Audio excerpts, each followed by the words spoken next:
ಗೆಳೆಯರೇ, ವಿಷನ್ ಮೀಡಿಯಾದ ಮತ್ತೊಂದು ವಿಡಿಯೋಗೆ ಸ್ವಾಗತ ಸುಸ್ವಾಗತ.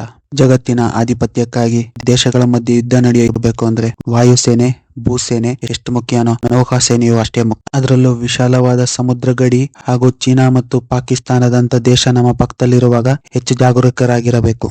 ಕಲ್ಪನೆ ಮಾಡ್ಕೊಳ್ಳಿ ಗೆಳೆಯರೇ, ನಮ್ಮ ಹಿಂದೂ ಮಹಾಸಾಗರದ ಆಳದಲ್ಲಿ ಒಂದು ಅದೃಶ್ಯ ಶಕ್ತಿ ಅಡಗಿ ಶತ್ರುಗಳ ಅತ್ಯಾಧುನಿಕ ರೇಡಾರ್ಗಳಿಗೂ ಸಿಗದೆ ನಮ್ಮ ದೇಶದ ರಕ್ಷಣೆ ಮಾಡಿದರೆ ಹೇಗಿರುತ್ತೆ? ಇದಿನ್ ಮುಂದೆ ಬರೀ ಕಲ್ಪನೆಯಲ್ಲ. ಭಾರತ ಮತ್ತು ಜರ್ಮನಿಯ ಮಧ್ಯೆ ನಡೆಯುತ್ತಿರುವ 8 ಬಿಲಿಯನ್ ಮೌಲ್ಯದ ರಕ್ಷಣಾ ಒಪ್ಪಂದದ ಅಸಲಿ ತಾಕತ್ತು. ಇಷ್ಟು ಭಾರಿ ಮೊತ್ತದ ಒಪ್ಪಂದ ಭಾರತ ಏಕೆ ಮಾಡಿಕೊಳ್ಳುತ್ತಿದೆ? ಇದರ ಹಿಂದಿನ ಉದ್ದೇಶ ನೋಡ್ತಾ ಹೋಗೋಣ ಬನ್ನಿ. ಪಕ್ಕದ ಚೈನಾ ದೇಶ, ಪಾಕಿಸ್ತಾನ, ಬಾಂಗ್ಲಾದೇಶ ಹಾಗೂ ಶ್ರೀಲಂಕಾಗಳಿಗೆ ವಿಪರೀತ ಸಾಲ ನೀಡಿ ಅದರ ಬದಲಾಗಿ ಅವರ ಬಂದರುಗಳನ್ನು ವಶಪಡಿಸಿಕೊಂಡಿದೆ. ಇನ್ನು ಏಷ್ಯಾ ಭಾಗದಲ್ಲಿ ಅವರಿಗೆ ಸಮಾನರಾಗಿ ನಿಲ್ಲಬಲ್ಲ ದೇಶ ಯಾವ್ದಾದ್ರು ಇದ್ರೆ ಅದು ನಮ್ಮ ಭಾರತ. ಈ ಮುಂದುವರೆದ ರಾಷ್ಟ್ರಗಳು ಅಂತ ಏನ್ ಕರ್ಸ್ಕೊತವೆ, ಅವ್ರಿಗೆ ಸಮನಾಗಿ ಯಾರಾದ್ರೂ ಬೆಳೀತಾ ಇದ್ದೆ ಅದನ್ನ ಅವ್ರು ಸಹಿಸಕ್ಕಾಗಲ್ಲ. ಇದೇ ಕಾರಣಕ್ಕೇನೆ ಚೈನಾ ನಮ್ಮ ಭಾರತಕ್ಕೆ ಸದಾ ತೊಂದರೆ ಕೊಡ್ತಾ ಇರುತ್ತೆ. ಇನ್ನು ನಮ್ಮ ಭಾರತದ ವಿಶಾಲವಾದ ಕರಾವಳಿಯ ಮೇಲೆ ಹಿಡಿತ ಸಾಧಿಸೋಕೆ ಚೀನಾ ಇಂದಿನಿಂದಲೂ ಪ್ರಯತ್ನ ಪಡ್ತಾನೆ ಇದೆ.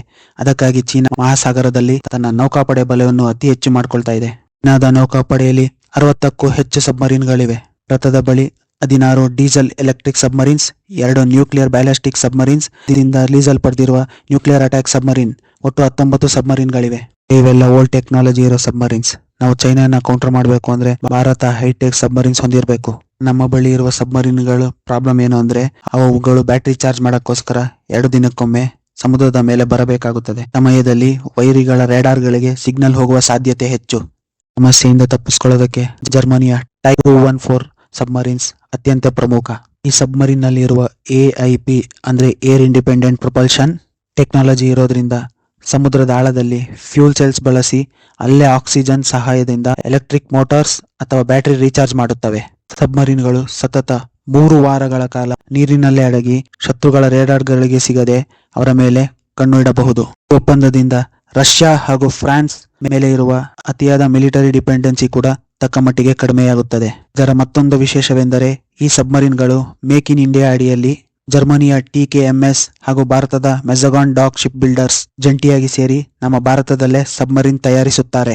ಇದರಿಂದ ನಮ್ಮ ದೇಶದ ಸಣ್ಣ ಕೈಗಾರಿಕೆಗಳಿಗೂ ಕೆಲಸ ಸಿಕ್ಕಿ ಅವರು ಆರ್ಥಿಕವಾಗಿ ಸದೃಢಗೊಳ್ಳುತ್ತಾರೆ.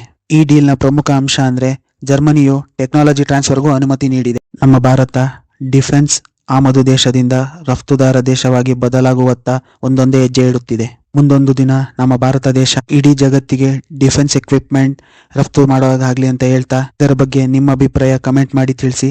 ಗೆಳೆಯರೇ, ಮತ್ತೊಂದು ವಿಡಿಯೋದಲ್ಲಿ ಸಿಗ್ತೀನಿ. ಜೈ ಹಿಂದ್, ಜೈ ಕರ್ನಾಟಕ ಮಾತೆ.